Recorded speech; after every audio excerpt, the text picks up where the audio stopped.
मुझे लगता है दुनिया का हर माँ बाप अपनी सामर्थ्य में अपने बच्चे की हर इच्छा पूरी करता है। फिर बच्चे ऐसा क्यों करते हैं? एक दिन जब वो बड़े हो जाते हैं तो वो अलग घर बसाने की क्यों सोच लेते हैं? चलिए अलग घर बसा भी लिया, वो डिस्कनेक्ट होने की क्यों सोच लेते हैं? कोई पत्नी अपने पति के कहने पर, कोई पति अपनी पत्नी के कहने पर अपने माँ बाप को क्यों छोड़ देता है, जिसने पैदा किया, इतना बड़ा किया, एक एक दुख उठाया, हर सुख ही उनसे जुड़ा था। सच कहूं तो संतान होने के बाद माता पिता का जीवन ही नहीं रह जाता। संतान हंसता है तो वो हंसते हैं, और संतान रोती है तो वो रोते हैं। फिर बच्चे ऐसा क्यों करते हैं? एक पिता रात को बिस्तर पर लेटे हुए थे।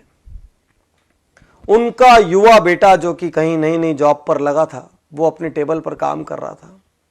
अचानक छत में कुछ खड़खड़ाने की आवाज आई। पिता ने उससे कहा, बेटा छत में कुछ आवाज आ रही है, देखो कुछ गलत ना हो जाए। बेटे ने कहा, पिताजी कोई बात नहीं, अब बैठिए, ऐसी बिल्ली बिल्ली होगी। थोड़ी देर बाद फिर आवाज बढ़ी। पिता ने कहा, बेटा आवाज देखो बढ़ गई है, बेटा बहुत चोरियां हो रही है आस पास, थोड़ा सा देख लो। बेटा ने कहा, पिताजी कोई बिल्ली होगी, कोई चूहा हो गया, हवा से कुछ सामान लुढ़क गया होगा, आप सो जाइए। 5 मिनट बाद फिर जोर की आवाज हुई। पिता उठ गए। पिता ने कहा, बेटा देख लेता तो अच्छा होता, कुछ हो ना जाए।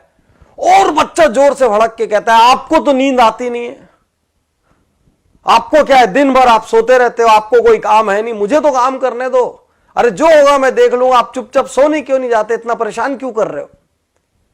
पिता की आंखें गीली हो गई, नम हो गई आंखें। पिता चुप रहे। और कुछ मिनट बाद वो कहते हैं बच्चे से, बेटा तूने बचपन में मुझसे 1000 प्रश्न किए, लाख प्रश्न किए।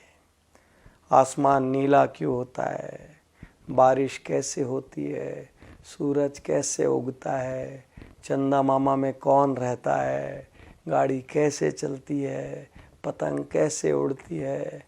बेटा मैं तेरे हर प्रश्न का जवाब देता रहा। कभी नहीं जानता था तो झूठ मूठ का देता रहा, कभी कहीं से पूछ के देता रहा, कहीं से पता करके देता रहा। बेटा मैं तेरे पर कभी गुस्सा नहीं हुआ कि आसमान नीला क्यों होता है तो तेरे को क्या करना है उससे। बेटा मैंने कभी नहीं कहा, और आज तो मेरी छोटी सी बात से बुरा मान गया। यही तो सच्चाई है दुनिया की। एक संतान के लिए माता पिता अपना हर सुख दांव पे लगा देते हैं। वही संतान बाद में जेनरेशन गैप का नाम दे देती है। वही संतान बाद में कहती है हमारे विचार मेल नहीं खाते। विश्वासघात है ये, गलत है ये।